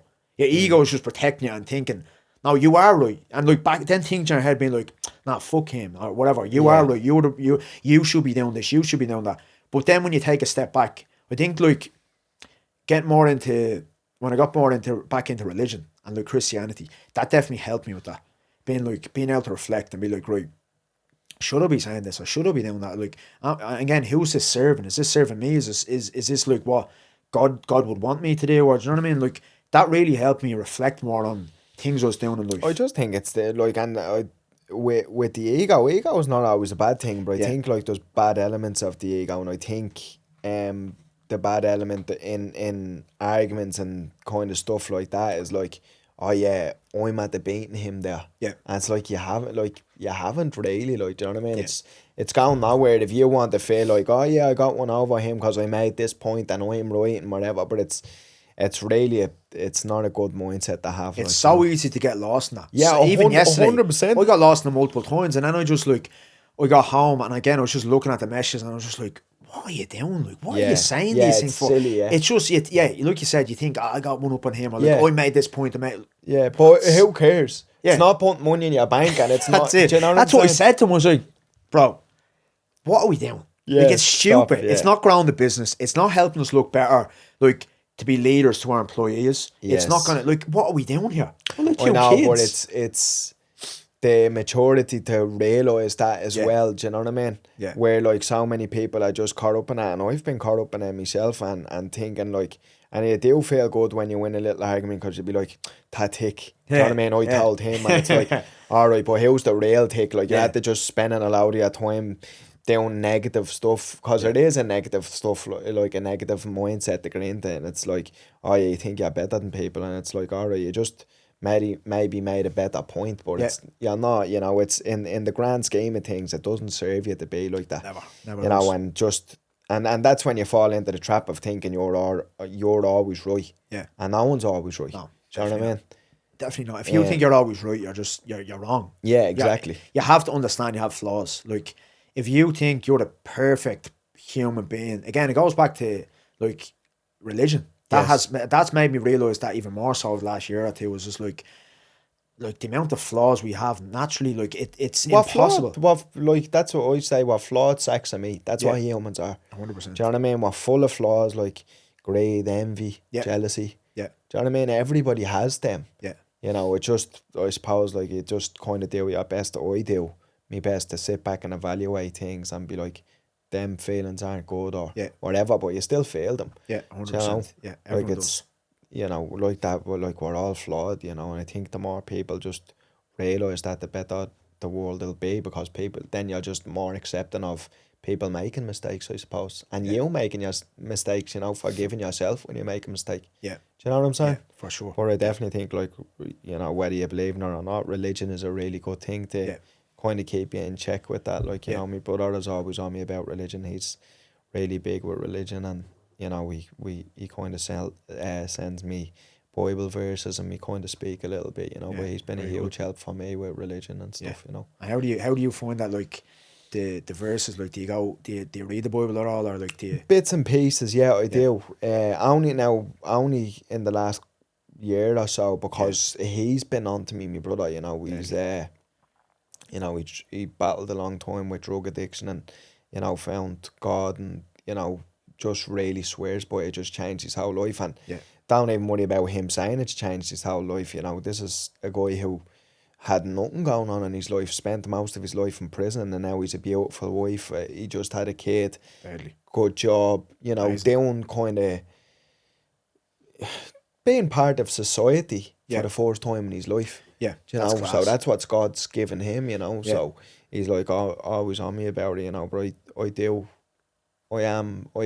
actively try and do it, you know. Yeah, even if, like, I was trying to do it to my ma as well, and, like, she be going back and forward and saying, like, look, I don't know about this and about that, but, like, even if, like, a Bible verse or anything, you don't need to go heavy on religion. Even if a Bible verse, there's loads of them that you can just send to someone, it can just make you feel a little bit better, or relatable, or just like whatever someone might be going through, It's just like, fuck, that's actually made me day a little bit better. I resonate with that at the minute for what I'm going through. There might be, something going on in your life, you're like, fuck, that actually makes sense. So even those little things about religion, it doesn't have to be. It is, and it's still like, and to be quite honest with you, I'm still up and down about it. 100%. Do you know what I mean? Because sometimes, like, when my life's not going, and it's not like just because my life's not going how I wanted to go, I'm like, oh, to blame God or whatever. Yeah.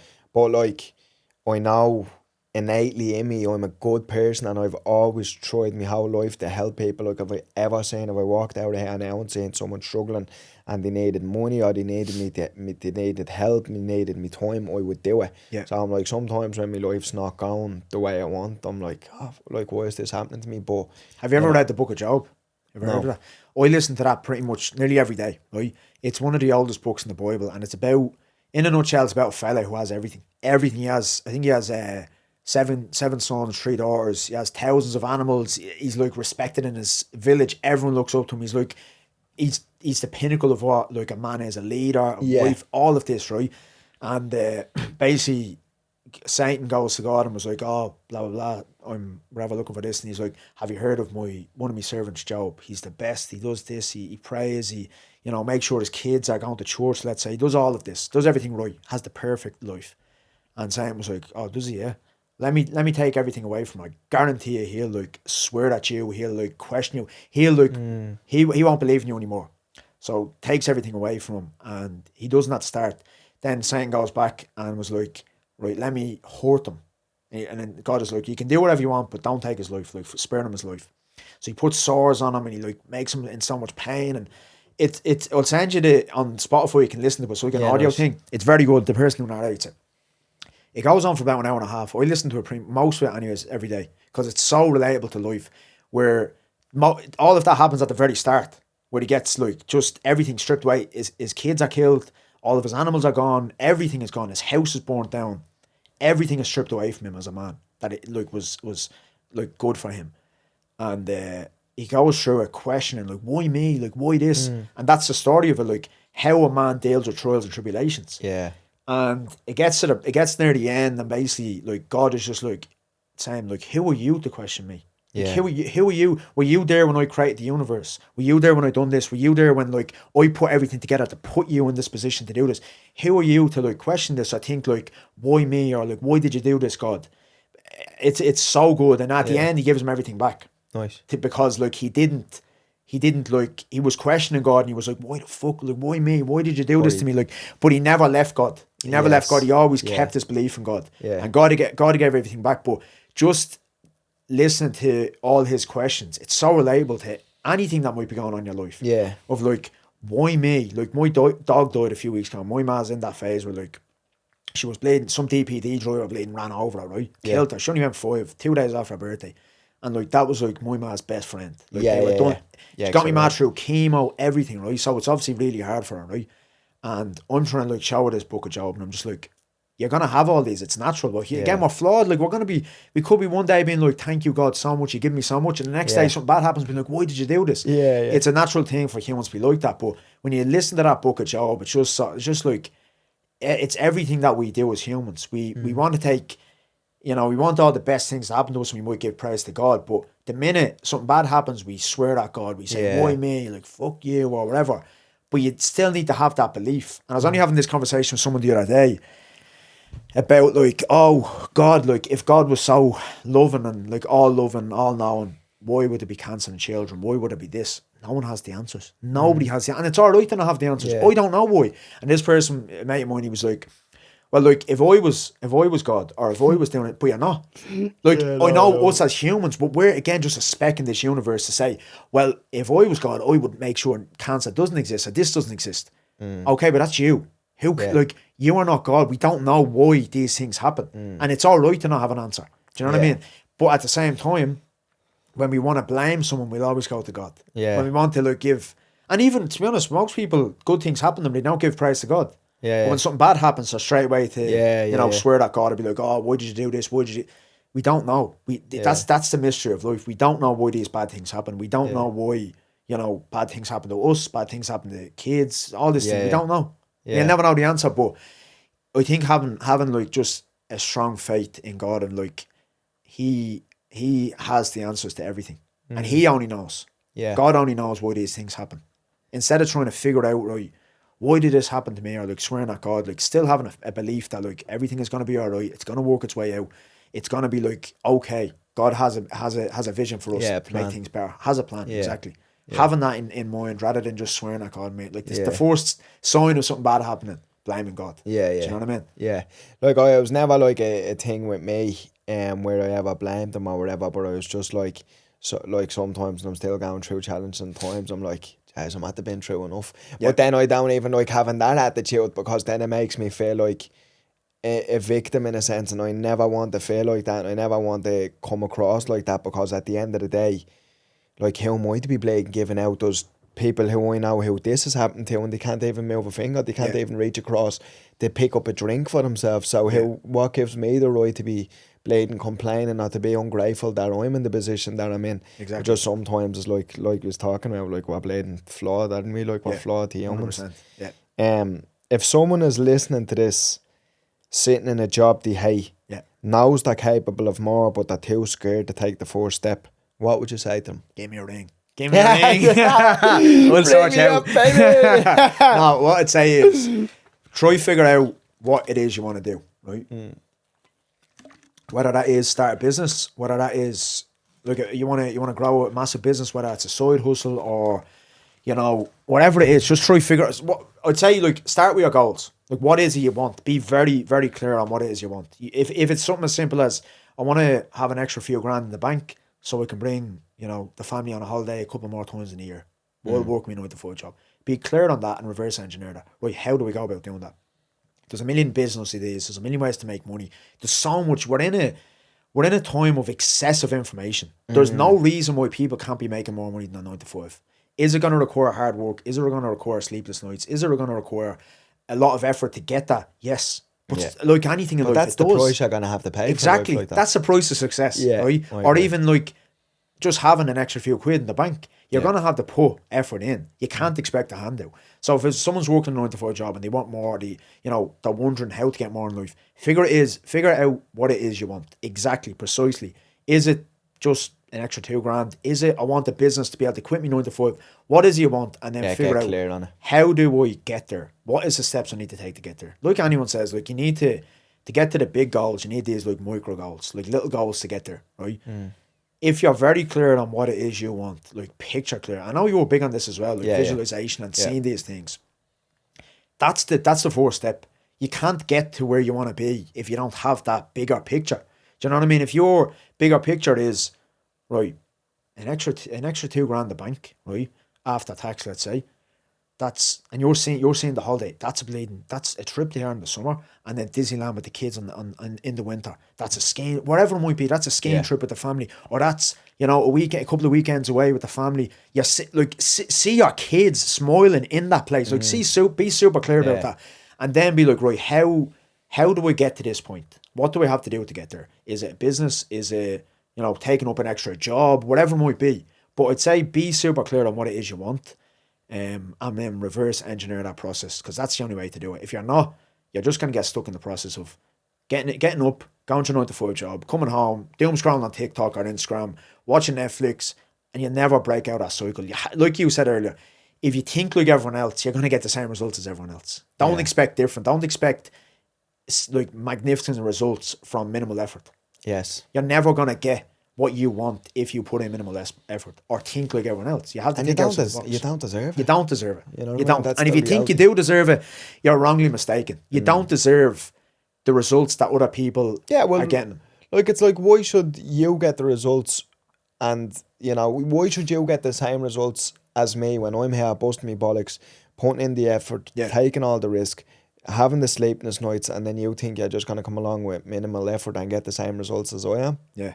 It's funny you say that. I thought, like, you see that a lot in fighting. You see a lot in fighting. People getting opportunities. Like, you know yourself, there's people, like, a lot of fighters that we know that are like grafters. They put in so much work, and then there might be someone that gets a bleeding opportunity because of someone they know, or a manager, or whatever it might be, right? They get an opportunity that it's like, fuck's sake, this bastard. But like, again, it always in my head it goes back to right sound. They got it. Yeah. What are you going to do about Yeah, it? yeah. Just keep working hard Yeah, until you exactly. get you get your Look, turn. what's the alternative? You sit around and be resentful and bitter, Exactly. and then that's certain. You're never gonna get where you wanna but be. then that's only going to hold you back and Exactly. going to hinder your life more. 100%. Like imagine just going around being bitter and resentful towards everybody. You'd never do anything in your life. You never get where you want to be. You So know? that's the thing. Is like, yeah, maybe you can be like, this bastard.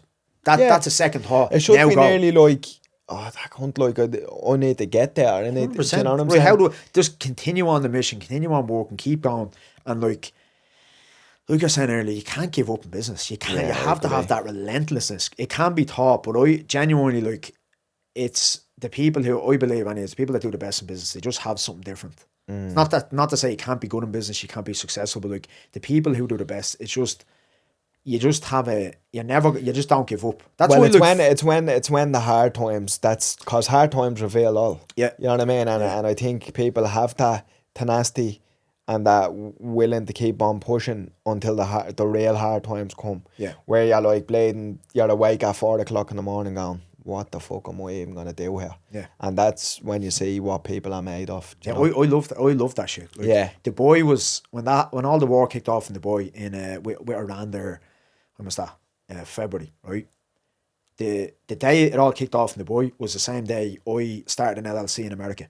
Literally started an LLC in America, and was sitting there doing it all, and then all of it kicked off. Because the plans was to scale to America, start getting units there, scale the business even more, and I was like, oh fuck! And we just got hit with about €12,000 VAT bill in Dubai. A lot of money was getting put out. The rents everything was cheap. There was no one going to Dubai, no flights. It was like, fuck, what are we gonna do? And there's been loads of people knocked out of the market. There's been people that just left voluntarily, like, fuck this. I was like, I'm not going anywhere. Like, I'll make tweaks to like survive, but like, there's no way. I was like, bring it on, bring on the challenge. And it's not like I knew all the answers. I didn't know all the answers. I never experienced anything like that. I was just like, what the fuck? But the difference in me and other people, I was just like, again, going back to like, there's nothing that's going to make me quit this Airbnb thing. I'm bringing this to where I want it. I have the goal of like the goals I have in mind for the business. There's nothing that's like, there might be like some little changes in direction, or you need to like make some tweaks to survive or do well in climates like that. But like, nothing is going to stop me. There's so many people are ringing me scared. Oh Jesus, how am I going to do this? Oh, I have this to pay for. And I'm just like, again, just like, what are you going to do about it? Do something. Like, stop moaning. Like, have a minute to yourself to freak the fuck out, but get back to work. Like, it doesn't stop. If you want it, like, I know people that they had villas rented out. They had over in Dubai, it's very normal to have nannies, like Filipino and like Indian people that like they look after your kids and stuff like that, and they like bring them to the playground while you work, and you have a stay-at-home mother. But like, this fella was saying to me, oh geez, like, what am I gonna do? How do I pay for the nanny? And like, I have the villa rented for the kids. You got a big villa and like like big fucking Lamborghinis and stuff like that. He's like, well, how am I gonna pay for all these? What are you gonna figure it out? Exactly, figure it out. That's what I was like, man, this is how did you figure out how you got where? Like, this is a very, like, he was doing very well in business. Now he's swerved and he's doing a different market and stuff, and he's doing well, but like at the time he was shitting himself, and I'm just like, I understand, but like, what are you gonna do? I know, but it's like having the ability to adapt, isn't it? Because it's not survival of the fittest. It's just who's best at adapting to the situation. If you like the people that didn't adapt to that, they got knocked out of market, or else you're like, I'm done. They just quit. They left business, so it's good for us now that there's less competition. We're going into a market now where rent is like 50% discounts on rent. You're getting much better, like favourable terms on the rent. So we're in the low season now in Dubai with our portfolio. But like, when we get to August, September, October will be like the first kind of proper month of high season where everyone's booking is mad money. But when we start getting to that point, I'm gonna start scaling like mad. Like, we're at 55 properties now between Ireland, UK, Abu Dhabi, Dubai, right? Sick. There's like 100% we'll have before the end of the year, way before the end of the year, we'll have 100. There's no reason, but with the rate we're going in Ireland especially, we'll have 100. But like, when we start getting to that point in Dubai again where money's like flowing like crazy and there's mad money coming in, where I'm just going to take everything. I'm taking every single thing, because we had to pull back a bit. We had to give units back. We had to, come to agreements with landlords of like, right, we can give you this to leave the unit. I'm taking everything in the boy. I don't care. Like, the opportunity is there. Why not? Do you know what I mean? At the time, we didn't have all the money to invest, because our kind of strategy was like, obviously we were taking some money out for ourselves to live and stuff, but the vast majority of the profits we were making, we were using that to scale, because the more units you have, obviously strategically, but the more units you have, the more money you're able to make, especially in the high season. Like if we, let's say for example, we have 10 properties bringing us in $2,000 a month, that's 20 grand a month profit. That's grand. In 1 month, we're making 20 grand a month profit. If we take, let's say 2.5 grand, 3 grand each to live, we have another 14, 15K of profit in 1 month to play with. That can get us, let's say, 2 or 3 properties. Now we have another 2 or 3 properties bringing in 2 grand. Now we're up to, let's say, 25, 30K a month. Now you're just compounding. Yeah. You can get lost in the sauce and scaling as well. Don't get me wrong. You can be like scale. And then the low season comes and then you're like, right, there's no one coming. Then now you have to pay all the bills for another 30 properties. So it can get like that. Learned, do you know what I mean? Like if you don't think strategically like that, like you're saying, if you don't adapt to these things, you get knocked out of business. Yeah. That's another thing. But again, like what you're just saying though about like, you have to look at it as an opportunity as well. Yeah. Like if you look at things, I try to look at everything as an opportunity. Yeah, exactly. If you try to look at these, if you try to look at these things in Dubai, especially as an opportunity, instead of like, fuck, why is this happening to me? Or how can I twist it in my favour? 100%. You know what I mean? That's the way I was trying to. You'll always win, no matter what. Even if it takes a year, 2 years, or whatever, you'll always win if you look at life like that. 100%. So now I really appreciate you coming on and having a chat with us. It was a great podcast. I appreciate it. You know, it's mad. When I was coming on here, I was actually going to speak about this like back years ago, before I knew you, all like Keith and all, like I was only saying this to my boarders, like it's a full circle moment for me coming on here, because when I first going to start MMA, or even before that, you, Kiefer, let's say Dylan Tuke, Dylan Logan, like all the kind of OGs. Obviously back then everyone looked up to Connor, right? Yeah. And everyone did. But for me it was like the likes of you, Kiefer, that was like, fuck, like you were like superstars in my eyes, because you were from similar backgrounds to me. Yeah. And you were doing it before it was cool. So before I started MMA, I was like, fucking hell, like these, like if they can do it, like can't I start MMA and like start making like getting fights and stuff like that? So when I was like looking at all you back then, and now like it just, do you know what I mean? Like it's mad. Like it was a full circle moment for me where I'm like, fuck, I'm actually like coming on and chatting to Ryan and all this. Do you know what I mean? I appreciate your time, brother. Thanks so much. Great podcast. Yeah, daily, bro. Thanks so much for tuning in, everybody. See you again next week.